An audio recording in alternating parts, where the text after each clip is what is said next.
예, 오늘 나라와 민족을 위해 기도하라는 말씀으로 저와 여러분들이 하나님의 말씀을 듣고자 합니다. 요즘 우리나라는 대통령 탄핵에 이어서 총리까지 탄핵이 되어서 나라가 온통 소란스럽고 어렵습니다.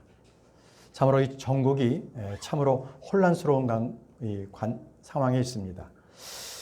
그럼에도 이로 인해서 모두가 진지하게 대한민국을 걱정하기 시작했다는 것은 조금이라도 저는 다행이라고 생각합니다.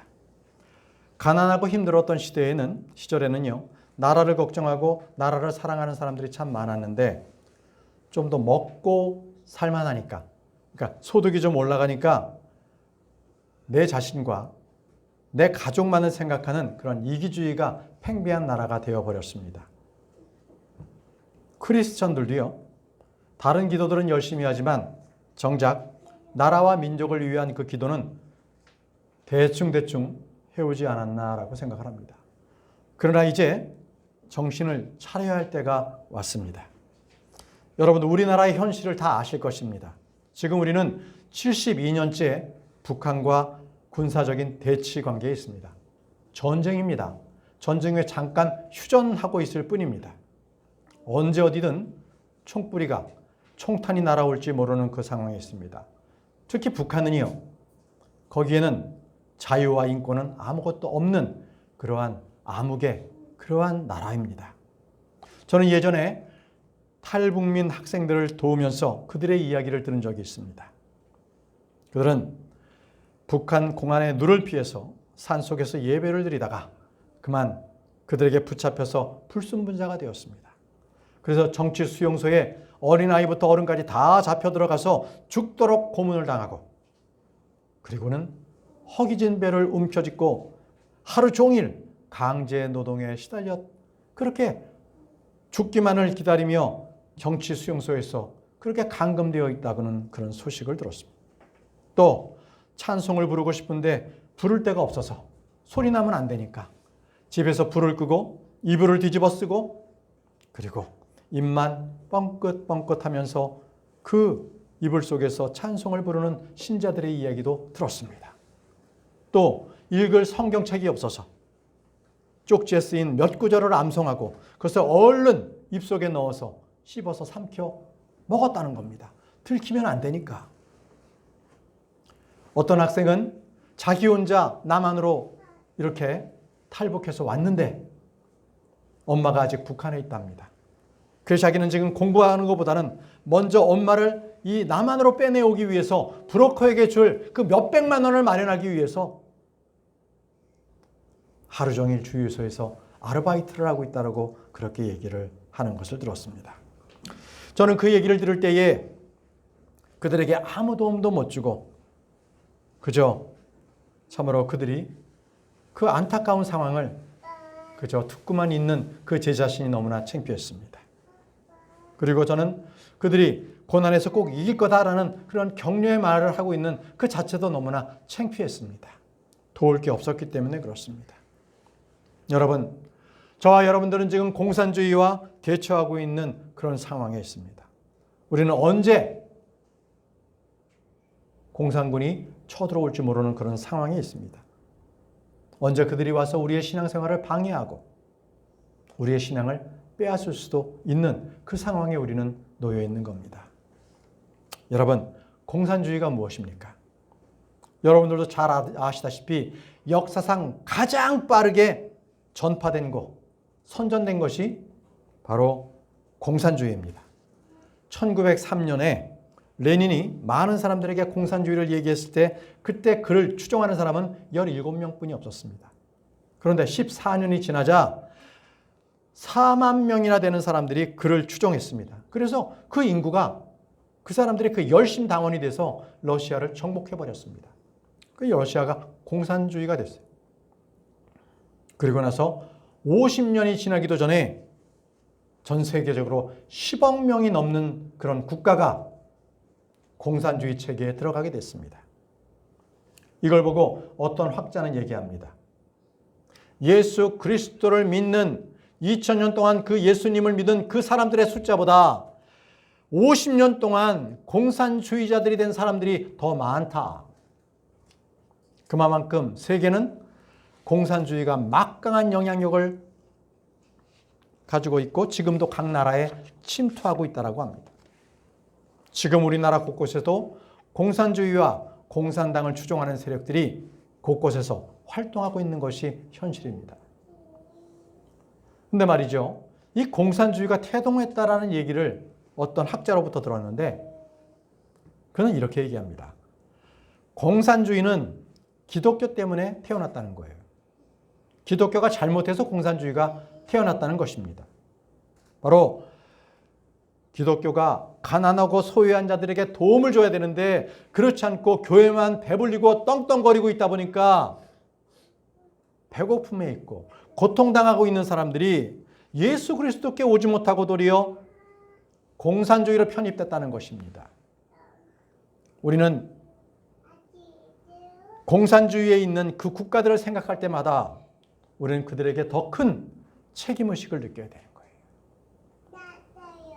우리가 구원받을 자들로서 더 크게 그들을 가슴 아파해야 되는 것이죠.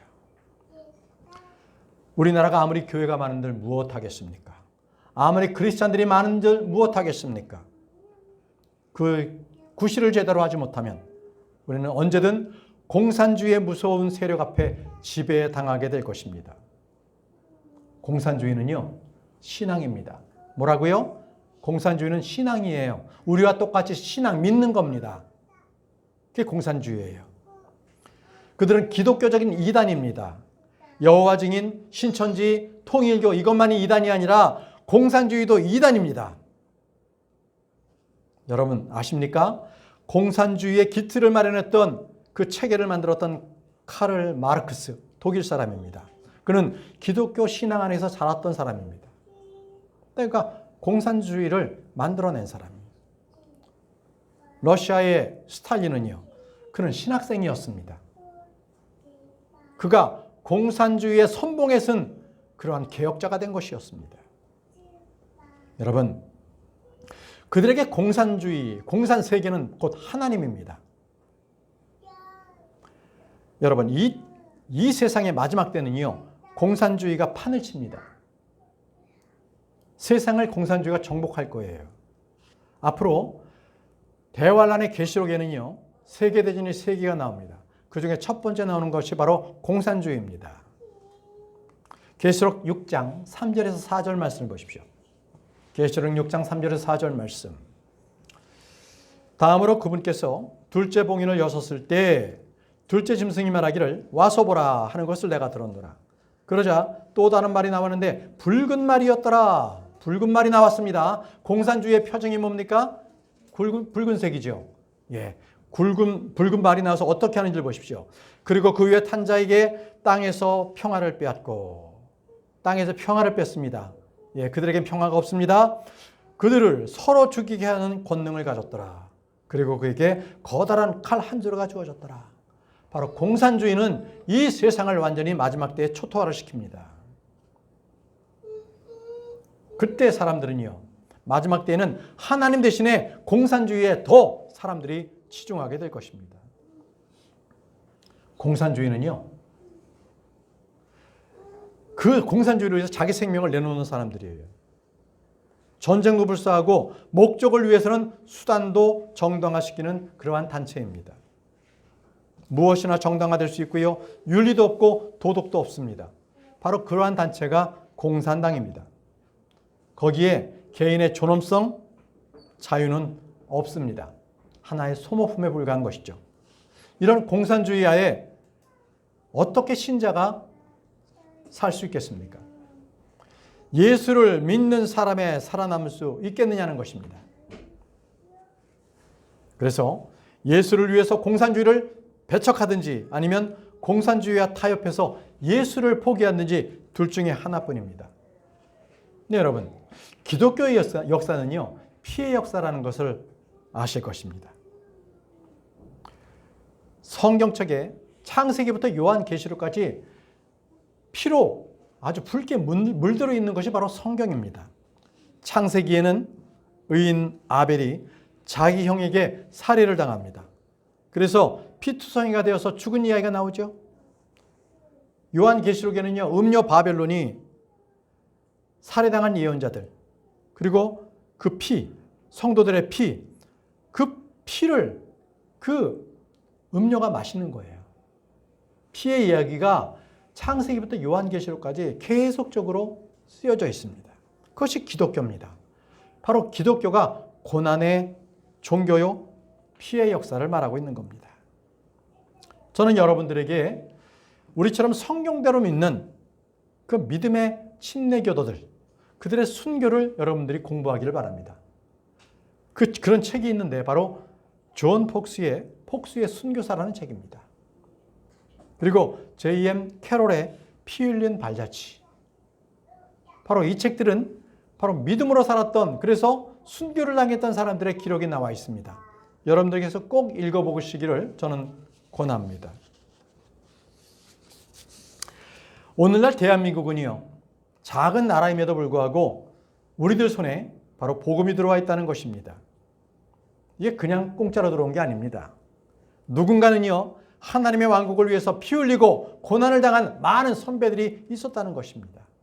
지금 북한에도 그리스도를 위하여 고난당하고 피 흘린 성도들이 있습니다. 반드시 그 대가는 결코 헛되이 돌아가지 아니할 것입니다. 반드시 열매가 나타날 것입니다. 이제 우리 대한민국은 한각의 기적을 이루며 6.25의 전쟁의 그 폐허더미에서 이제는 경제적인 부흥을 일으켜 왔습니다. 이것은 많은 믿음의 선배들이 기도해 왔고 우리 부모 세대들이 열심히 일해 왔기 때문에 가능했습니다. 이제 한국은 OECD 국가 중에서도 한 나라가 될 정도로 선진국과 어깨를 나란히 하게 될 정도가 되었습니다. 그런데 참으로 안타까운 것은 OECD 국가 중에서 자살률은 몇 년째 한국이 1위입니다. 자살률이. 또 왜 이 나라는 이토록 미움과 갈등과 시기와 다툼이 많은지, 또 이 나라는요, 음란의 영이 판을 칩니다. 거짓 선동이 많습니다. 이게 왜 그렇겠습니까? 저는 이 문제가 교회부터 문제가 있다고 생각합니다. 교회가 순교하지 못하고 교회가 거룩하지 못하기 때문에 이 세상에 빛과 소금의 역할을 못하기 때문에 그런 것입니다. 그렇기 때문에 나라와 민족을 위해서 기도한다고 할 때 우리는 먼저 교회가 먼저 책임져야 할 영적 책임을 통감해야 한다고 생각합니다. 우리는 기도하면서 하나님께서 기뻐하시는 우리나라와 민족이 되기를 위해서 그렇게 기도해야 합니다. 단순히 기독교 대통령, 기독교를 믿는 크리스찬 대통령이 탄생했다고 해서 기독교 국가가 되는 거 아니죠. 또는 크리스찬이 국회의원이 됐다든지 장관이 됐다든지 고위직에 오른다고 해서 그 나라가 기독교 국가가 되는 것도 아니지 않습니까?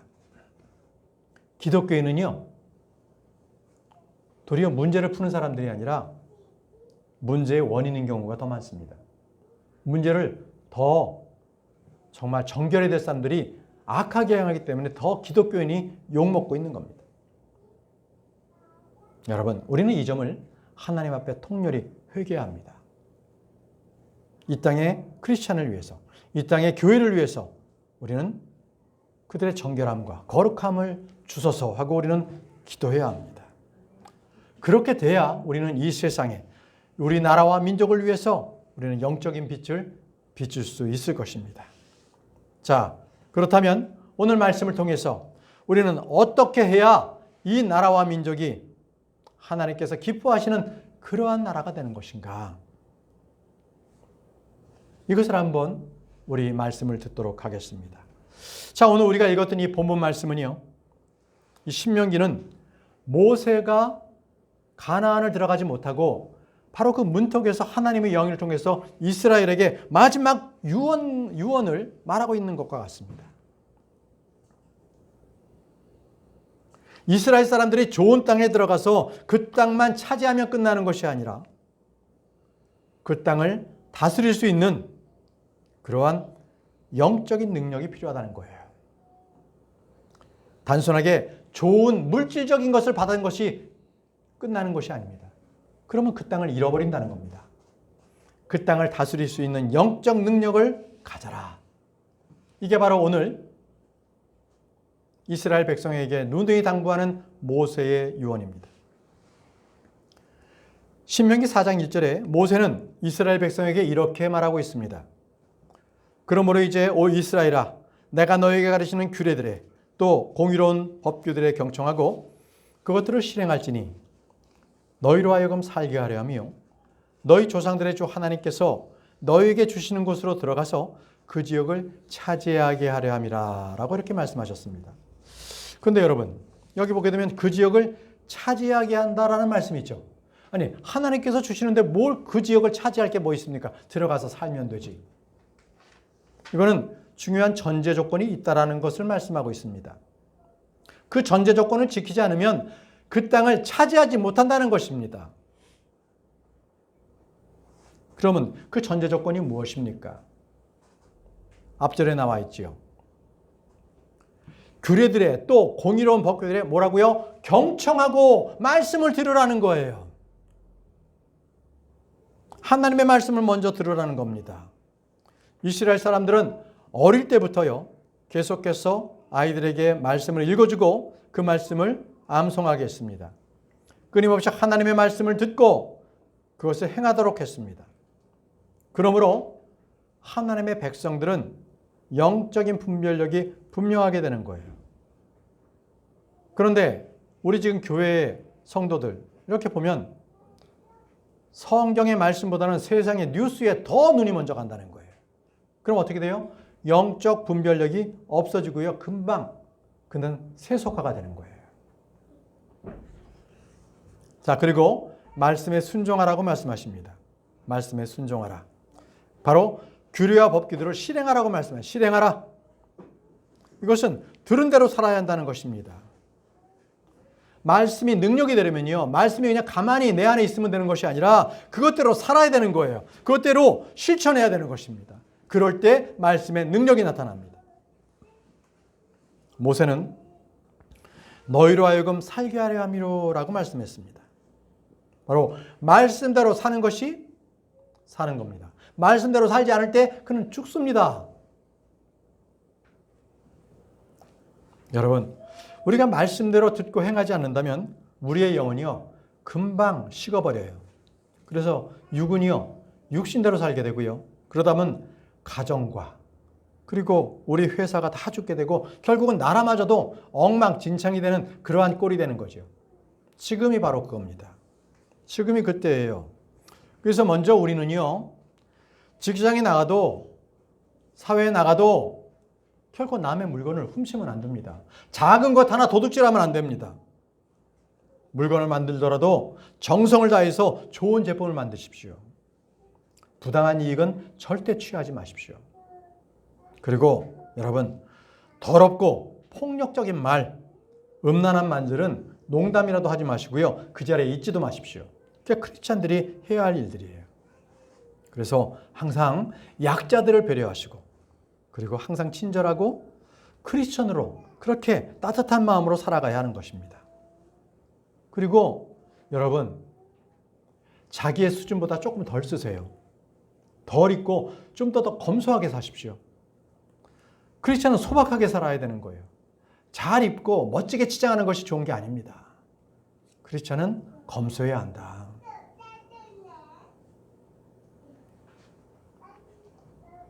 여러분, 시간만 나면 유튜브 보지 마십시오. 어린이들도 마찬가지예요. 유튜브는 다 공개되어 있기 때문에요, 그냥 야동이 그냥 나옵니다. 조심하세요. 어린이나 아이 할 것 없이 그런데 눈이 가면 벌써 영적으로 침체가 됩니다. 벌써 성격이 변해요. 지금 이 교회는요, 너무나 사랑의 하나님, 은혜의 하나님만을 강당에서 설교만 하다 보니까 공의로운 하나님, 질투하신 하나님에 대해서는 잘 모르는 게 현실입니다. 이게 문제입니다.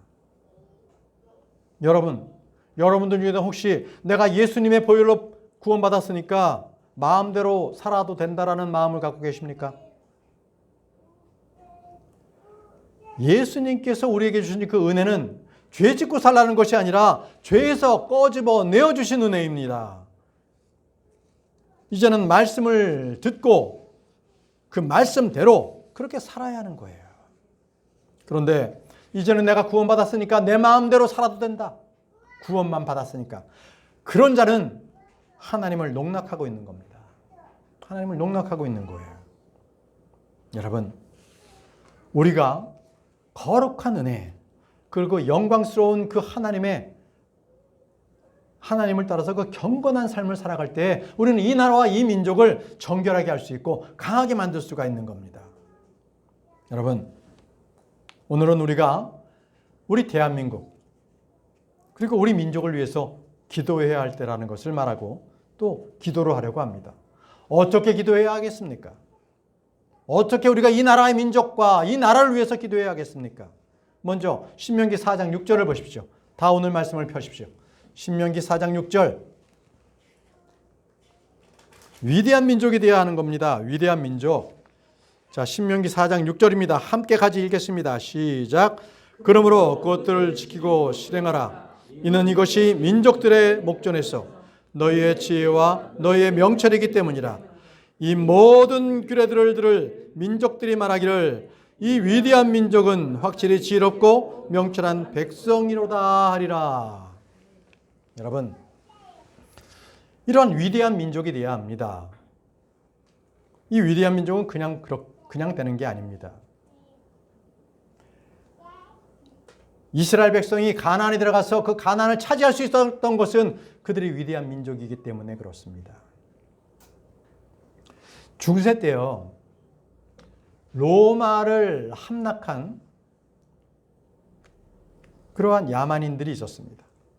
북쪽에서는 그런 야만인들이 있었는데 그들은 아는 게 없었어요. 그러니까 로마는 함락시켰지만 그들이 아는 게 없었기 때문에 그때부터 이 유럽은 암흑기로 접어듭니다. 모르니까 지배를 도리어 당하게 된 거죠. 이스라엘 백성들은요, 분명히 하나님께서 그 땅을 주셨기에 그 땅을 하나님의 법으로 다스려야만 했습니다. 그랬을 때에 다른 이민족들이 그 이스라엘 백성들을 보고 아, 이 백성은 힘만 세서 이 땅에 들어오는 것이 아니라 그들의 말과 행동에서부터 우리와는 다르구나. 정말 그들은 지혜롭고 명철함이 있구나. 이렇게 그들이 함부로 대하지 못하는 그러한 것들이 있어야 한다는 것이죠. 그것이 바로 위대한 민족입니다. 위대한 민족은 하나님께서 함께해 주시는 민족.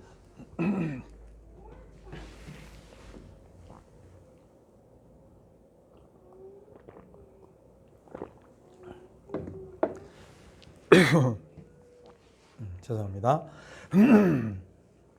하나님께서 함께해 주시는 민족이 위대한 민족입니다.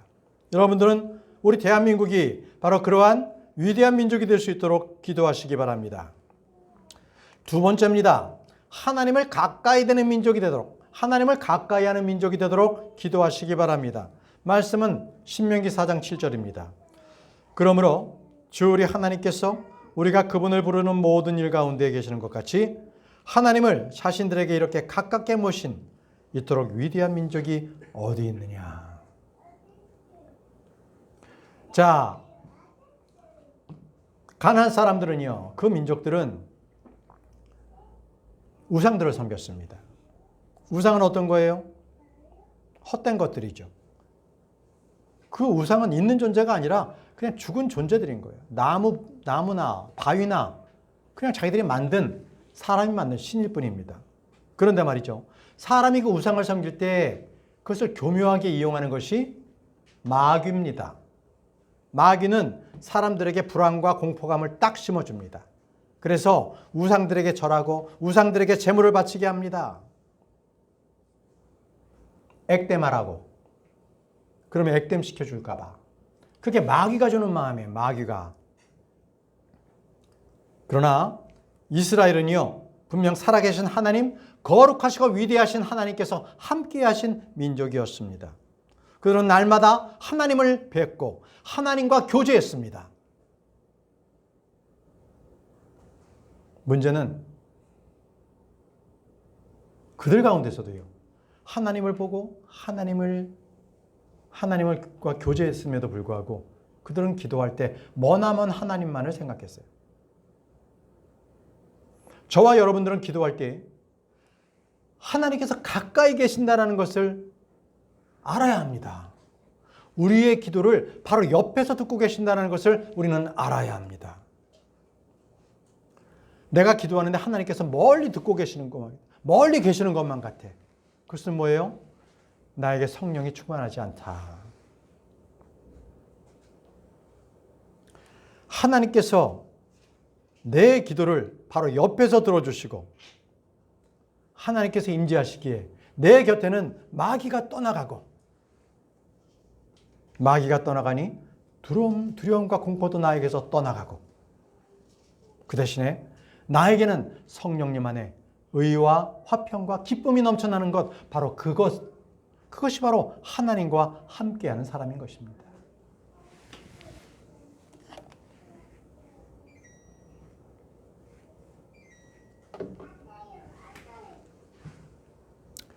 여러분, 이스라엘은요, 항상 하나님께서 함께 가까이 계셨던 그러한 나라였기 때문에 위대한 민족이 되었습니다.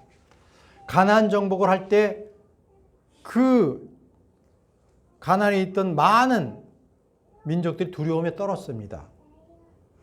여러분, 우리나라도 그런 나라가 됐으면 좋겠습니다. 하나님께서 가까이 하시는 나라. 그래서 위대한 민족이 되는 나라.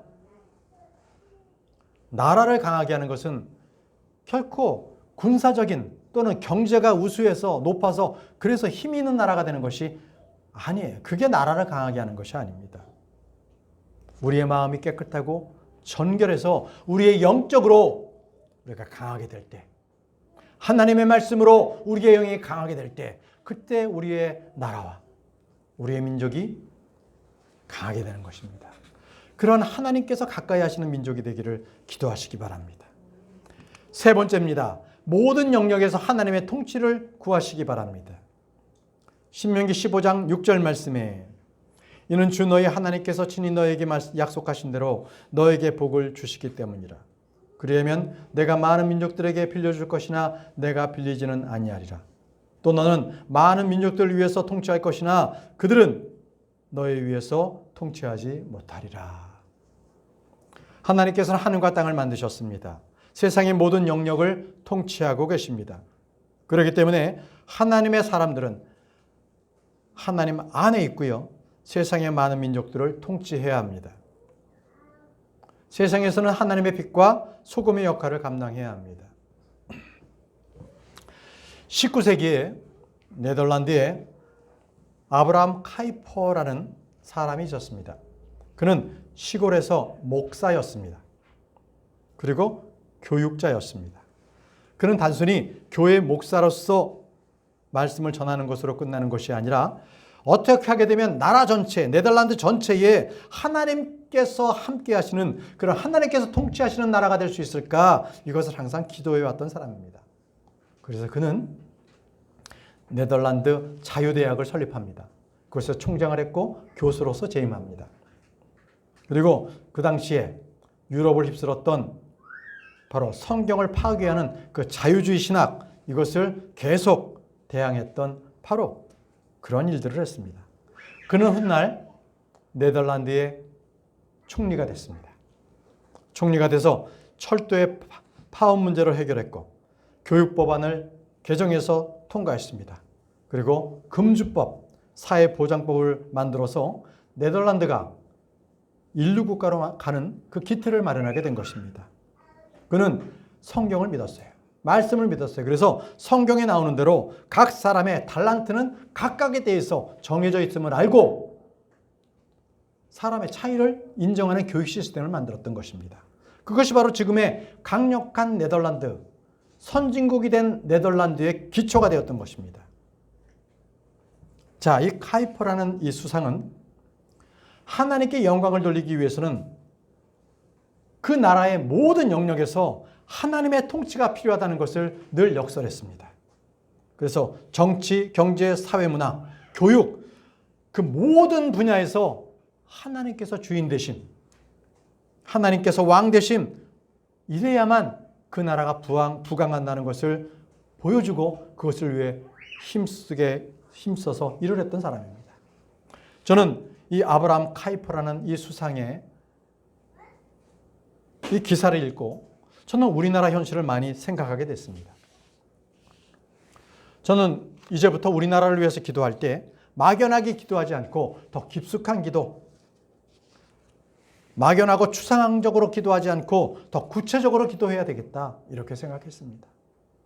시편에도요, 다윗이 이렇게 고백합니다. 시편 27편 4절에 내가 주께 갈구해온 한 가지를 추구하겠노라. 이는 나의 생애의 모든 날들 동안 내가 주의 집안에 거하려 함이니 주의 아름다움을 보고 그분의 성전 안에서 여쭙고자 합니다.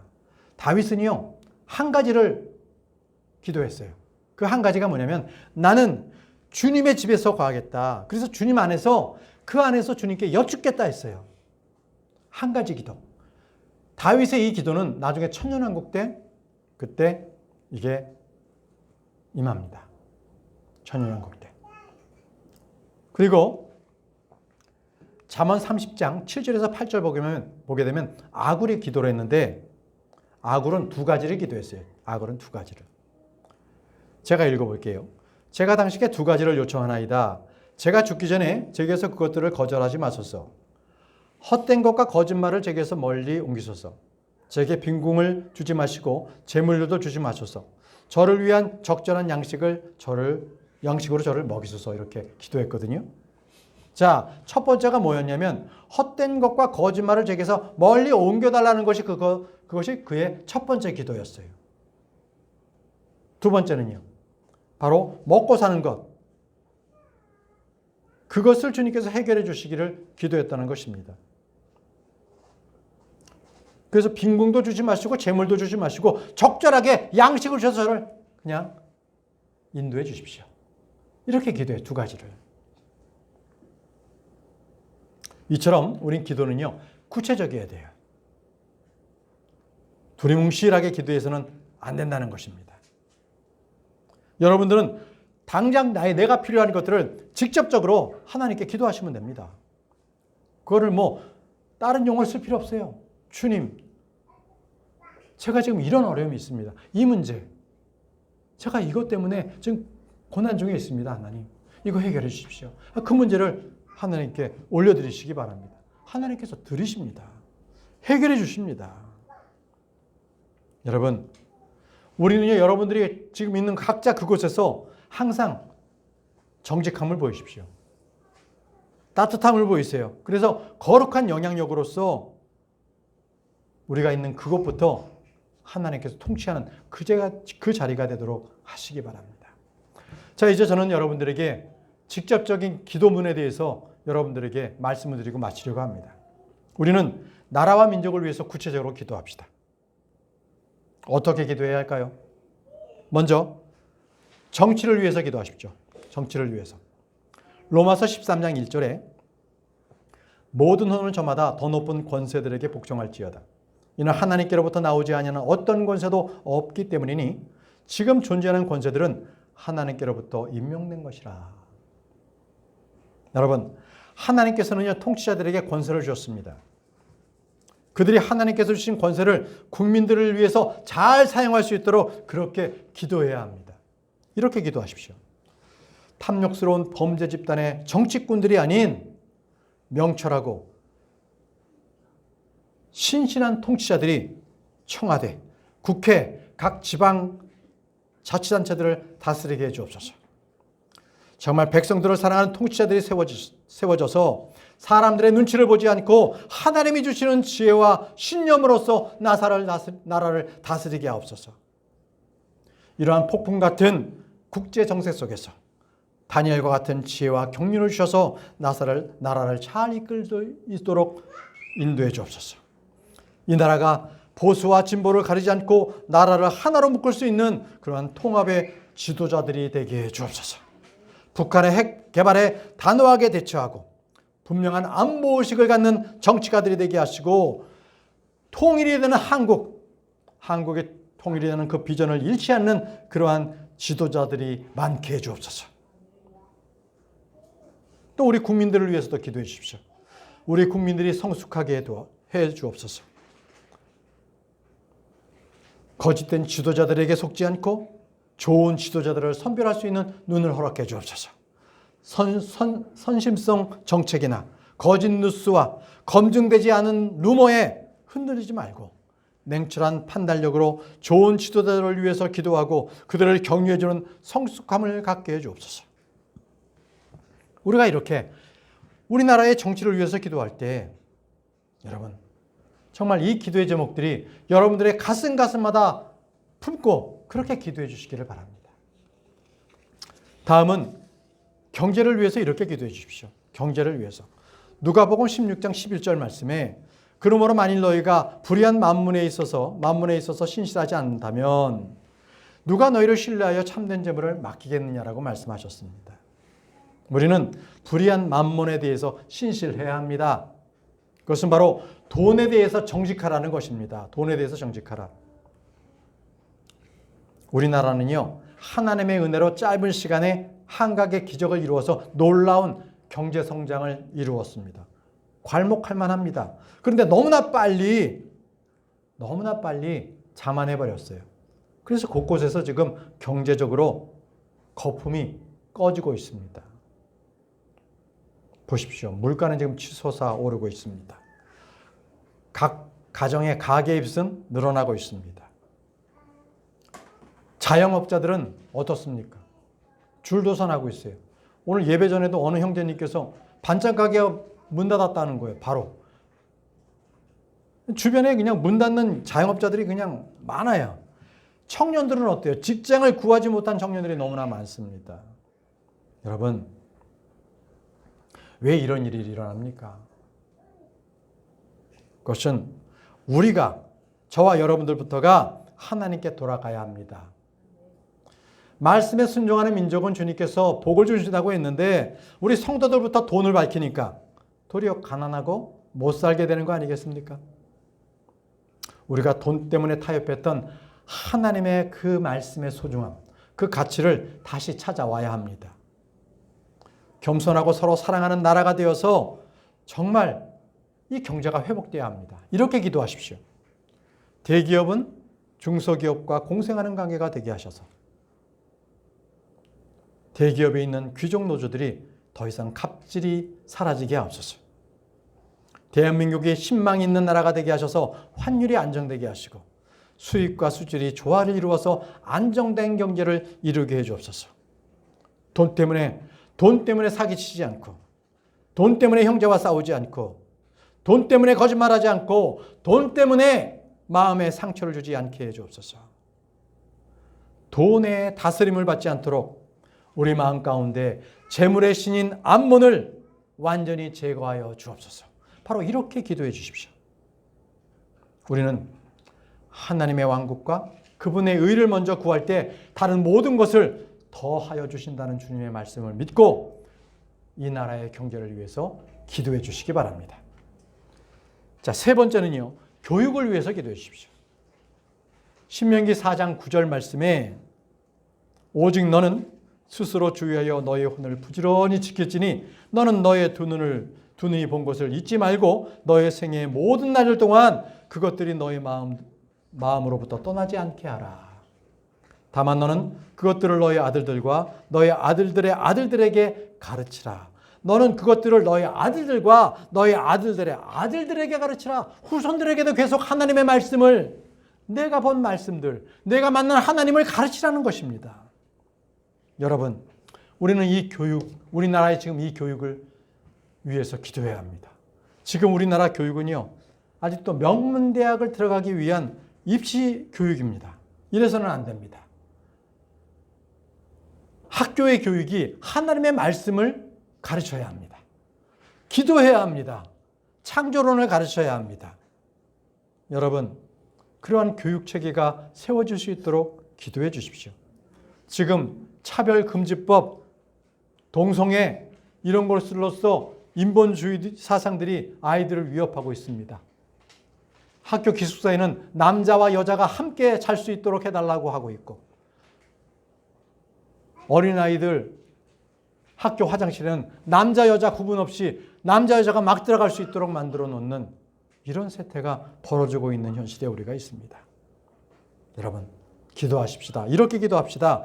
우리나라의 교육 시스템이 새로워지게 해 주옵소서. 아이들의 인성이 황폐해지고 있는 이때에 학교에서 아이들에게 성경을 가르치고 기도를 가르치고 어릴 때부터 하나님의 사랑을 배우게 해 주옵소서.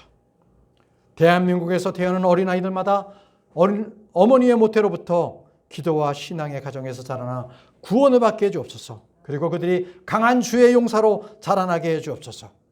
우리의 청년들에게 그들이 그동안 열심히 일해온 기성세대보다 더 훨씬 나은 하나님의 일꾼들이 되게 해 주옵소서. 그래서 다음 세대를 주님 축복해 주옵소서. 이렇게 기도해 주십시오. 마지막 네 번째입니다. 음악과 예술, 문화를 위해서 기도해 주십시오. 음악과 예술, 문화.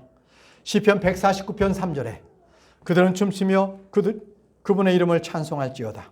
그들은 탬버린과 하프와 더불어 그분께 찬송들을 노래할지어다. 자, 그들은 춤추면서 하나님을 찬양하라고 했는데 원래 춤과 노래는요, 주님의 이름을 높이기 위해서 있었던 것입니다. 그런데 세상의 음악과 예술은요, 춤은요, 모두가 사람들을 즐겁게 하려고 만들어졌습니다. 그러다 보니 퇴폐적인 문화로 모든 것들이 변질되고 말았습니다. 여러분 이렇게 기도해 주십시오. 음주, 음란, 도박, 한탕주의, 적당주의 이러한 모든 악들을 제거해 주셔서 우리나라가 깨끗하고 정결하게 해 주옵소서. 거룩하고 깨끗하고 따뜻한 그리고 예의 바른 문화, 그러한 에티켓들이 이 땅 가운데서 곳곳에 자리 잡게 해 주옵소서. 우리나라의 모든 지상파와 신문과 유튜브와 인터넷 방송이 거짓 선동하지 않고 정결하게 해 주옵소서. 미술과 음악과 모든 예술 분야 가운데서 하나님의 거룩하심이 그 모든 것들을 덮어서 사람들이 문화를 통해서 악한 영향을 받지 않도록 인도해 주옵소서. 사랑하는 형제자매 여러분, 저는 오늘 여러분들에게 2025년 새해 첫날, 주의 첫날, 나라와 민족을 위해서 기도하라는 하나님의 말씀에 대해서 선포했습니다. 우리는 모두 살아계신 하나님께서 역사하시는 대한민국, 하나님의 영이 충만하여 임해지는 그러한 나라가 될 수 있도록 올 한 해 저와 여러분들이 기도의 용사로 서기를 바랍니다. 우리 다 같이 오늘 말씀을 묵상하며 기도하겠습니다. 이 민족이 하나님을 사랑하는 민족이 되게 해 주옵소서. 나의 조국 대한민국이 나의 조국 대한민국을 사랑하는 모든 우리 백성들이 되게 해 주옵소서. 정치와 경제, 예술과 문화에서 하나님의 거룩하심이 나타나게 하시고 이 나라의 교육이 바르게 정립되어서 다음 세대들이 하나님의 말씀으로 성장하게 하옵소서. 오늘 말씀을 기억하면서 조용히 기도하겠습니다.